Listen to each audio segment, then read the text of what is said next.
Magandang umaga po sa ating lahat. Narito ang ating weather update para sa araw ng Huwebes, January 8, 2026. Wala pa rin naman tayong minomonitor na anumang bagyo or low pressure area sa loob at labas ng ating Philippine Area of Responsibility. Pero meron tayong tatlong weather system na inaasahan natin makaka-apekto dito sa ating bansa.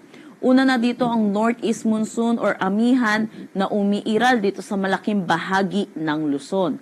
Pangalawa, ang easterlies or yung mainit at malinsangan na hangin na nanggagaling sa dagat Pasipiko na umiiral naman dito sa may Visayas at Mindanao.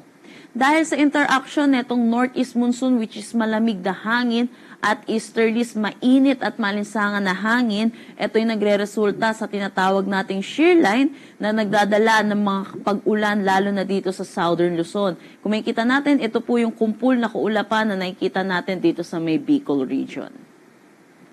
Para naman sa magiging panahon natin ngayong araw dito sa Luzon, dulot na itong shear line, mataas ang tsansa ng kalat-kalat na pag-ulan dito sa Bicol region, Marinduque, Oriental Mindoro, pati na rin dito sa may Quezon.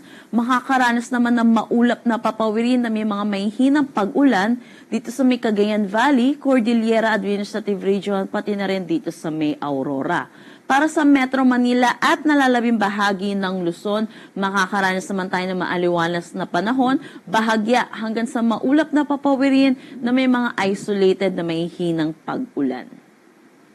Para sa Metro Manila, ang ating agwat ng temperatura ay 24 to 30 degrees Celsius, Lawag 20 to 28 degrees Celsius, Tuguegarao 20 to 26 degrees Celsius, Baguio 14 to 20 degrees Celsius. For Tagaytay, asahan natin ng 21 to 28 degrees Celsius at Legazpi 23 to 26 degrees Celsius.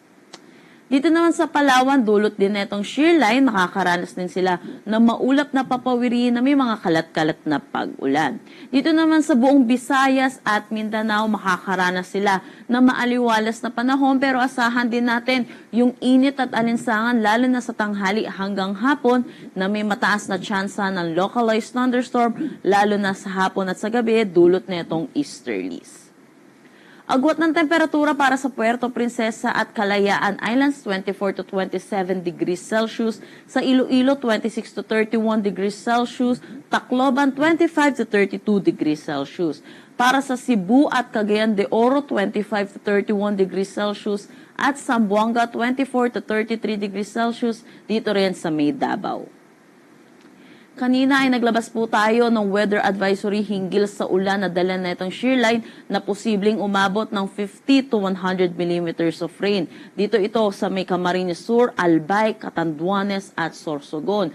Pinag-iingat po natin mga kababayan po natin, lalo na po dito sa Bicol region, dahil ilang araw na rin po sila nakakaranas ng sunod-sunod na pag-ulan. So mataas po ang tsansa ng mga pagbaha at pagguho ng lupa. Lalo po natin pinag-iingat itong mga kababayan po natin dito sa may Albay dahil na rin po sa pag-alboroto netong bulkan pong Mayon. Kaya pinag-iingat po natin mga kababayan natin at makinig po tayo sa ating local government units punggil sa posibleng paglikas na kailangan po nating gawin. Wala naman tayong nakataas na anumang gale warning sa anumang seaboards ng ating bansa. Ang sunrise mamaya ay 6:23 a.m. at ang sunset mamaya ay 5:42 p.m. Para sa karagdagang impormasyon, bisitahin ang aming mga social media pages at ang aming website pag-asa.dost.gov.ph. At yan po muna ang latest dito sa Pag-asa Weather Forecasting Center. Chanel Dominguez po, magandang umaga at ingat po tayong lahat.